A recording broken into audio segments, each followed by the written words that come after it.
All right, we are back, everybody. Spurs basketball is right around the corner, and that means it's time for us here at Project Spurs to give you our insight and our best knowledge. Welcome to the Project Spurs Roundtable, powered by Project Spurs. I'm your host, Steven Anderson, along with Casey and Paul. We are here to talk Spurs basketball and give you some of our knowledge right up to Wednesday's season opener against the Oklahoma City Thunder. We just wrapped up the preseason, so let's get into it, Paul. Spurs 2-4 finished the record in the preseason. Caused a little Spurs fans to worry a little bit, but are you worried? No, I mean you can't take a lot out of the preseason. The coaches mainly play their core players about 3/4 a game. Plus, I mean, really, if you look at that last game against Houston, Pop never actually played like the full 10 guys until that final game. He would pretty much a lot of those games he would hold people out, or he would just play them a few minutes and tinker with different lineups just to see where people are fitting in. So no, I mean you can't take a lot away from the preseason. There's some little trends there, like the 3-point shooting is going to be something we might want to talk about. But outside of that, I mean you can't look at the wins and losses and their play overall. Steven, did you say that you had someone tweet you and ask if the Spurs are going to make the playoffs? I did. Someone actually tweeted me saying, are they going to make the playoffs? It's preseason, guys. Come on, it's preseason. There are two kinds of Spurs fans. It's the ones who take it way too seriously and the ones who say, wake me up after the rodeo round trip, right? Mm-hmm. The guys who live and die. I think the ones who are going to have the hardest are the ones who live and die with every single win and loss. Because the analogy I use is trying to change the tire on a car while the car is still moving. Mm-hmm. You are inputting LaMarcus Aldridge, David West. I know the ball movement, and we'll talk about LaMarcus Aldridge here in a second, but through 6 preseason games, it's just getting started. And if you brought this question up to Pop, if you've seen reporters be embarrassed, I would be afraid to even ask what you just asked me to Greg Popovich. No, I mean, as you guys all know, I'm pretty sure we would get a death stare. We all would get that death stare from Pop, wouldn't we? No, but speaking of preseason, Kyle Anderson, who was in the Summer League MVP, he had a pretty good preseason, but is he ready to be Kawhi Leonard's backup? I say yes. I mean, the guy has played very well. Of course, he has made some mistakes here and there in the preseason, but he seems to me to have proven himself. Casey, what do you think? I think that Kyle Anderson's a little too raw. I know that he was the Summer League MVP, but a lot of that was built on how he scored. He averaged over 20 points in the Summer League.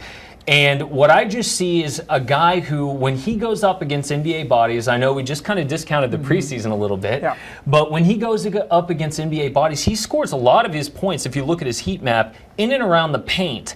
He needs, I don't know if it's more size, more bulk. He still looks like that kid who came out of UCLA, and I know he can put up those kind of numbers in the Summer League, but I don't think we're going to see it during the regular season. Paul, let me ask you, obviously, Kyle Anderson, Summer League MVP, like we just said, he seems to have improved a lot, but where are some areas of concerns that you see for him? Well, it's always going to be the defense. He doesn't have the foot speed to match up with some of the threes in the NBA. He pops one up to 4 a few times, but right now it's definitely on defense. He's kind of been okay putting himself in that second, with Manu, with Patty Mills, with Boyce. He really fits in well there, just offensively with the passing. But yeah, defense is really going to be the tail here. If they're playing the Oklahoma City Thunder and he has to spell Kawhi for a few minutes, can he really stay with Kevin Durant? There's no way. But then again, he might be going against some second teams, second unit wing defenders, wing players. So, it's going to be interesting. Really, I just think it's always going to be looking at the defense and his foot speed. You remember, I think it was against, was it the Pistons, when he led the team in assists with 5? Yep. After that game, and even at the Rockets game, there were some passes. I think he gave one to Manu. I think it was a no-look pass right there in the lane. It was beautiful. One thing that Pop said that I totally agree about Kyle Anderson is there are some things, the way he sees his court vision, you cannot teach that, and I think that's more than anything why he made the roster. Okay. One thing that we've noticed here from the Spurs is that obviously their biggest accusation was LaMarcus Aldridge over the summer. He obviously has fit in. It seems to fit in quite nicely. But of course, we talked about Spurs fans. They've been a little bit reactionary. Yeah, reactionary to his play. But one thing, Paul, he has obviously, he said it himself, it's going to take some time for me to fit in. Mm-hmm. Yeah, and you could definitely see that. There was that Miami game where he just kind of just fit in seamlessly with Tony Parker, with Tim, with Kawhi on the floor. And then there was that Phoenix game where he really struggled. It kind of looked like the tempo slowed down every time they gave him the ball. He was kind of just figuring out, do I post here? Do I kick it out? and then he saw it, and then he stayed after that game, and he shot jumpers for almost like 2 hours after a basketball game, and that was one of the first times that it's happened here in San Antonio that people can remember. And then of course he found it again in that last game against Houston, where he was kind of just flinging the ball over the place. If he saw a double team coming, he would kick it out to his teammates. So it's going to take some time. You're going to see those moments. Like I said, he's a big part of the offense. He and Kawhi are both going to have to figure out when does somebody take the role, when does do I step back and things like that. So, but yeah, it's going to take some time, but he'll figure it out eventually. There's so much to say about LaMarcus Aldridge. From what I saw in the preseason from his time in Portland, I'm so excited to see how he's going to fit into this offense. We all know that he is the king of the mid-range jumper. And what I love about Greg Popovich is, in this era of analytics-based front offices, he says, I'm going to do it my way. And he brings in David West and LaMarcus Aldridge, who... guys who are we only want to score in the paint or from the three, they would just absolutely wince at LaMarcus and David West coming in. But I think the biggest thing that the biggest impact is he's going to rejuvenate things for Tony, for Tim Duncan. And from what I saw, especially against Houston, you said it, Paul, he can both be incorporated in the ball movement, and he can also play his game and score his way, especially when they see a favorable matchup in the low post. Anytime he's one-on-one with someone, that's basically a favorable matchup. And the most important thing to remember with him is he made more field goals than any other player in the NBA last year, even more than Steph Curry. Yeah. One thing I'm excited to see is that he's going to have David West next to him. He's going to have obviously Tim Duncan next to him. But one thing I'm interested in, and Paul, I want to get your take on this as well. Is this the new Twin Towers? With LaMarcus and Tim, yeah, I mean it's a version of it. We got to see how they play before you put somebody in the conversation with David Robinson.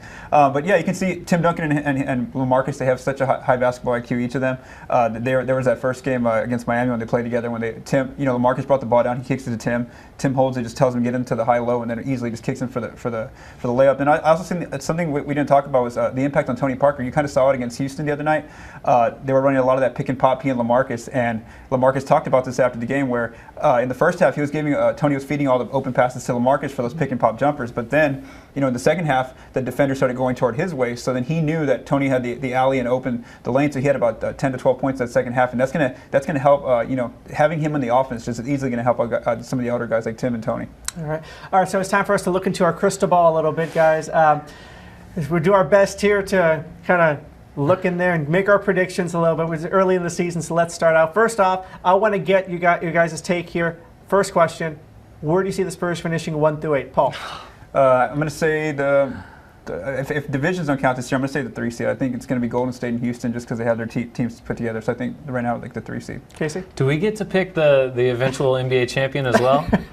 It is so early right now to make this guy. I mean, they have overhauled everything. I would say I'm right around where Paul is, third or fourth seed, 55, 54 wins, something like that. I know you guys have them a lot more than that. Yeah, I say, for me, injuries, if everything's fine with injuries, I say they could be as high as 2, actually. Wow. They have a very good team.